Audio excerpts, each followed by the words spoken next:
So it's no secret that Dune Part 2 has been out for a while now, and I liked it so much, I thought I'd commemorate it by eating those Samyang spicy noodles that I see everyone on TikTok eating.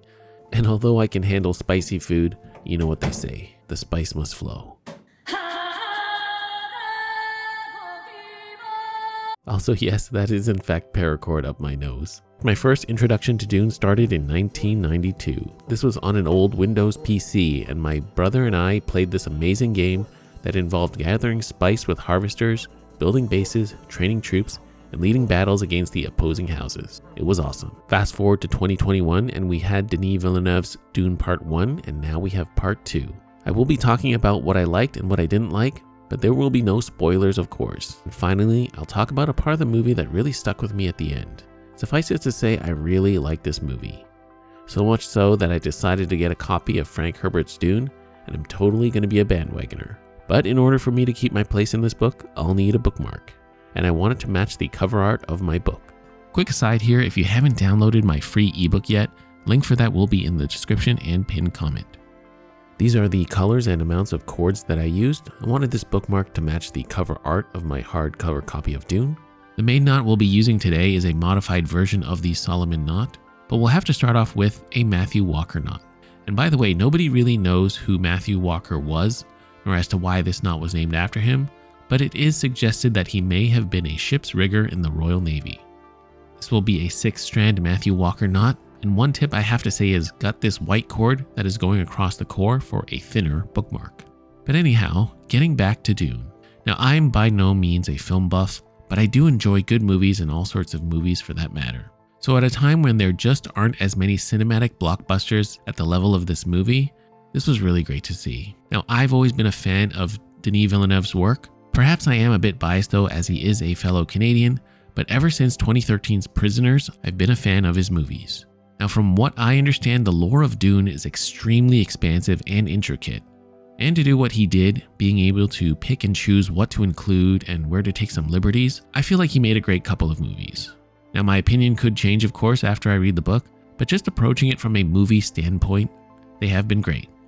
Now, this being Part 2, there wasn't as much setup, of course, and the story that was told had a much more satisfying ending. Now, I'm not a big fan of Timothée Chalamet and Zendaya, but I think they both did a great job, and the chemistry they had was actually quite convincing. Rebecca Ferguson as Jessica had quite the different role and presence in this film compared to the very first, and she was very memorable. Javier Bardem as Stilgar has a much bigger part, of course, and I enjoyed his performance as well. And I was surprised to see him almost as the bit of comedic relief. And lastly, I personally feel one of the biggest and most memorable standouts was Austin Butler as Feyd-Rautha. Now, I have not seen Elvis, but after seeing him in Dune Part 2, he's definitely on my radar now. And what he did with his voice and physical presence was really quite something, and I thoroughly enjoyed his take on this character. No offense, Sting. For the main body of the weave, we'll be using this modified version of the Solomon knot. It's very simple, and the hardest part is working with the 3 cords on one side, but it's really not that bad once you get the hang of it. Now, what I liked the most about Dune Part 2? Well, it was the visuals. My gosh, the visuals. Now, Greg Fraser should be a household name at this point, but this movie was absolutely stunning to watch.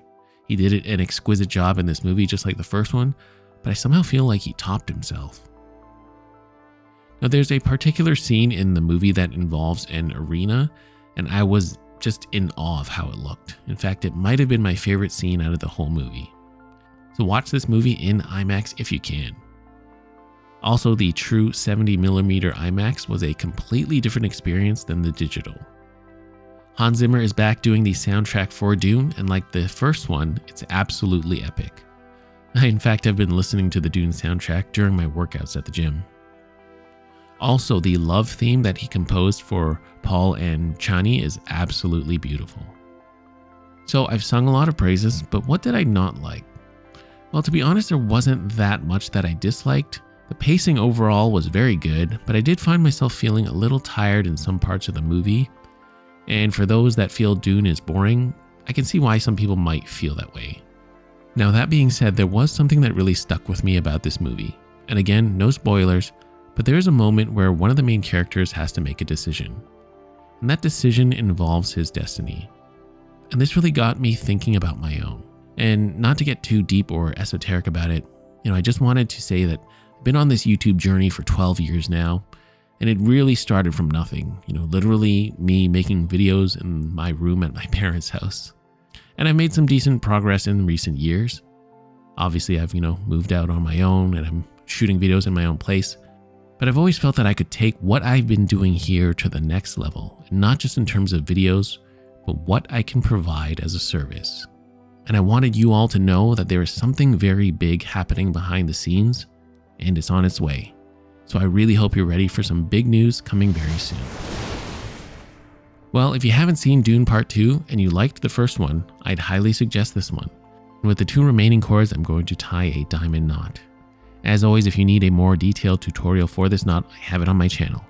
And by the way, it's no secret that the legendary Christopher Walken is in this movie. But did you know that 24 years ago, he was in a Fatboy Slim music video called Weapon of Choice that makes direct references to Dune in its lyrics?